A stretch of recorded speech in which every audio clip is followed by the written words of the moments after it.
दुकानात 5 रुपयांचा छोटासा पुडा पण चव मात्र 100 रुपयासारखी।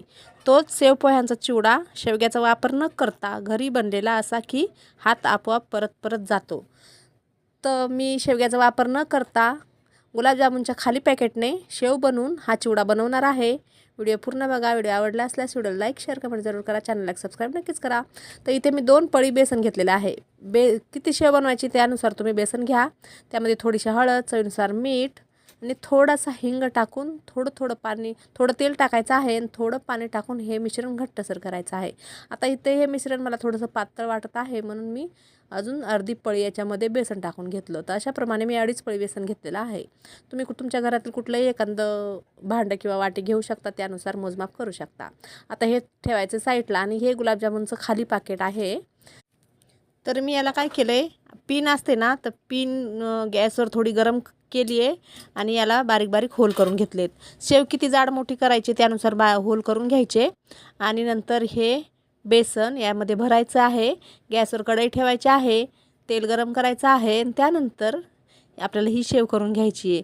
तर खूप सोपी पद्धत आहे शेव बनवायची। आता जर शेवगा नसेल ना तर तुम्ही अशा प्रकारे शेव बनवू शकता। आता आणि ही हळूहळू आता आपल्याला याच्यात टाकून घ्यायची। तर मी इथे थोडीच करून घेते कारण मी शेवग्याने करत नाही आहे, मी गुलाबजामुनच्या खाली पॅकेटने ही शेव करून घेणार आहे। आणि ही शेव करताना ना थोडीशी सावधगिरी बाळगायची आहे, कारण हात थोडे वरच धरायचे, कारण आपण शेव जेव्हा टाकतो तर हातावर तेल उडू शकतं आणि चटका बसू शकतो, त्यामुळे थोडं आरामशीरच करा।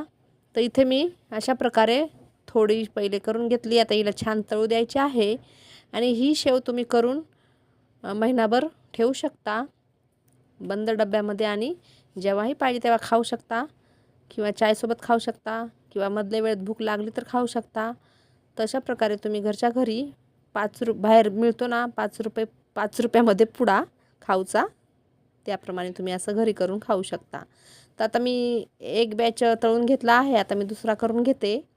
तर दुसरं पण मी तसंच थोडंच टाकते। मी इथं ना होल एकदम छोटे छोटे केलेत ना, म्हणून थोडा वेळ लागत आहे शेव पडायला। पण जर थोडे मोठे होल केले ना तर लवकर पडली असती शेव। तर तुम्हाला करायची असेल अशी तर थोडे मोठे होल करा। तर अशा प्रकारे मी ही शेव करून घेतली आहे। तर इतकी शेव झाली आहे तेवढ्या मिश्रणामध्ये। आणि इथे मी ही वाटी ठेवली ना साईडला, ती वाटी भरून मी पोहे घेतलेत आणि ते पोहे मी इथे तळून घेतले आहेत। तर आता हे तेल गरमच असतं, गरम तेलात पोहे असेच चाळणी टाकायचे आणि चाळणीच तेलात धरायची आणि हे पोहे तळून घ्यायचे। तर आता पोहे पण तळून घेतले, शेव पण तळली आणि आता इथे थोडंसं खारट आणि गोड लागतो ना तो चिवडा, म्हणून इथे मी 2 चम्मच साखर घेतली आहे आणि अर्धा चम्मच मीठ घेतलं। आता हे सर्व आपल्याला मिक्सरमधून फिरून घ्यायचं, म्हणजे बारीक करून घ्यायचं।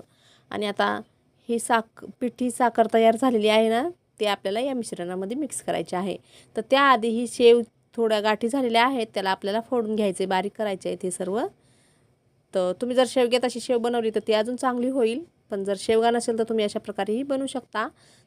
तर इथे थोडी फोडून घ्यायची आहे, त्यानंतर हे पोहे थोडे थंड करून घ्यायचे आणि नंतर मिक्स करायचं। आता हे दोन्ही मिक्स करायचं आणि जे साखर आणि मीठ वाटून घेतलं ना ते याच्यात टाकायचं आहे आणि सर्व छान परत मिक्स करून घ्यायचं।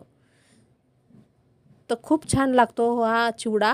याला चिवडा पण बोलू शकता, नाश्ता पण बोलू शकता किंवा बाहेर दुकानात 5 रुपयाला पुड्यात मिळतो तसा चिवडाही बोलू शकता, शेव पोह्यांचा चिवडा। तर याला छान असं मिक्स करायचं, एकदम कुरकुरीत झालेला आहे। तर छान सगळे मिक्स करायचं, कारण आपण याच्यात साखर आणि मीठ वाटून घातलेली आहे, तर सगळीकडे ते लागलं पाहिजे। आता मी थोडा खाऊन बघते, एवढा मी एक खाऊन बघते।